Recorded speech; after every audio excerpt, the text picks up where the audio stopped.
Peter Mansbridge. Welcome to the Charlatan, and it's an honor for you to join us. Hey, listen, I'm looking forward to it. So tonight you are here to discuss journalism into the future. What do you see as the future of journalism? I wish I could tell you. Things changing so fast, so rapidly, that it's hard to predict a couple of years into the future, even a couple of months into the future. Mainly because of technology, but the challenges that we face editorially as well are changing rapidly.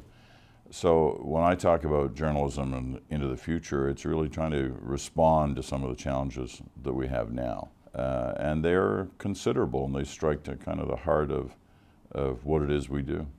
What about CBC News and The National? How do you see those things changing over the next few years? Well, I won't be there for one, so that'll be, it's going to look different. But listen, it's good. It's a good time to be doing this. I mean, the way we consume news is different, and the way we broadcast news is different.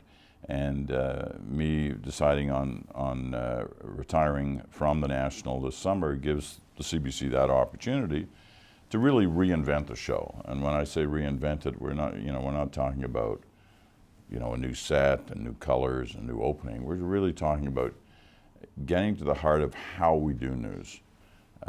Obviously, some of the things will never change, and those are our sort of the basis of how we conduct our business and the policies that we adhere to.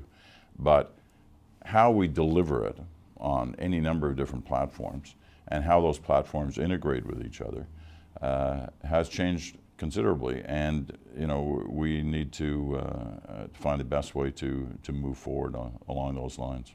As we move forward, what specific qualities and skills should be expected of Canadian journalists? Well, one thing won't change, no matter how much changes around us.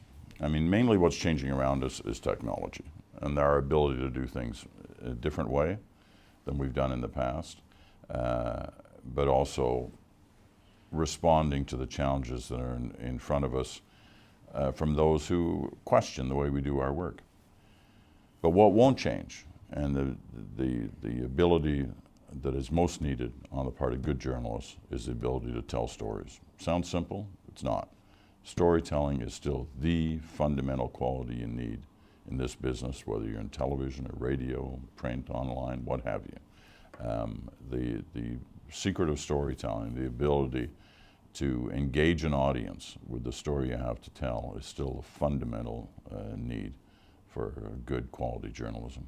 So tonight you'll be speaking to a crowd of young aspiring journalists. What is your main take-home message for them? Well,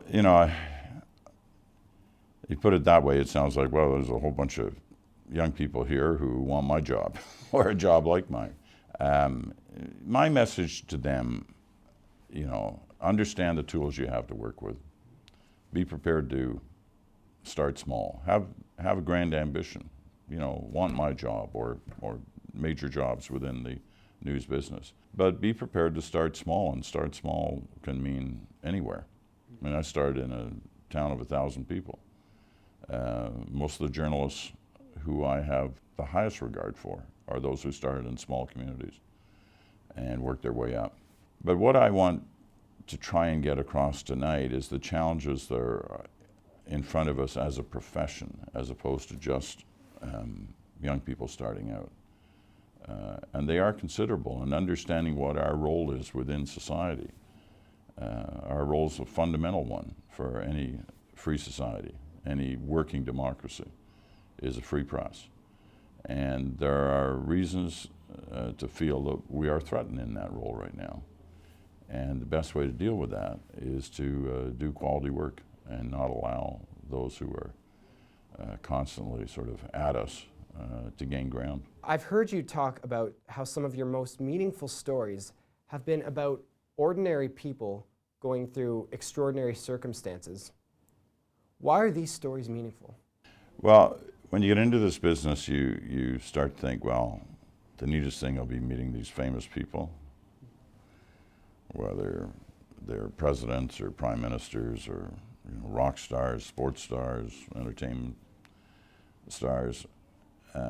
they're all interesting, and there's no doubt some of them are pretty engaging in terms of interviews. But they've all been interviewed lots of times already, and they kind of have a set piece that they deliver no matter what way you go about them. It's hard to break them out of that. With ordinary people who have been caught in some kind of extraordinary circumstance, and it could be a drought, it could be an earthquake, it could be a tsunami, it could be a fire, it could be any number of things. The odds are these people have never been interviewed before about anything. And suddenly there they are, your guide to something that's happened. And if you can get them talking, there's no spin, there's no deception, there's just the story. And it can be incredibly engaging. And as a journalist, you're trying to engage others in the story you're telling, and you're trying to bring them as close as possible to the center of the story. And that's how I've found, not every one of these works. Not every person you engage in a situation like that, A, can talk, or B, has the ability to really tell the story. But most of them do. And you find that, or at least I've found, that those are the interviews you never forget. I mean, you remember the big stars, but you never forget what you got in interviews like that. In a few months, you'll be signing off from the National for the last time. What are you going to miss the most about your career? I really haven't started to think about that yet. There are lots of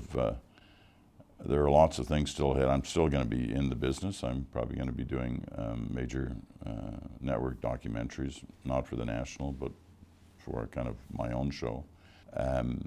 So I'll still be doing things. But I guess, most of what I'll miss is the camaraderie of working with a relatively small team that puts together a major newscast every night. Every day has its own pressures, deadlines, and you have to work as a team to make that happen. And after doing it as long as I've done it, it's you have a lot of friendships and a lot of relationships that are very important to you. So I'll miss that. I mean, I've been working nights for 30 years. It's going to be a whole different world for me, not having to do that. So, but I haven't really got into that frame of mind yet. I've still got a few months to go, and I'm trying to keep those things to the end. So I think that's just about all the time we've got.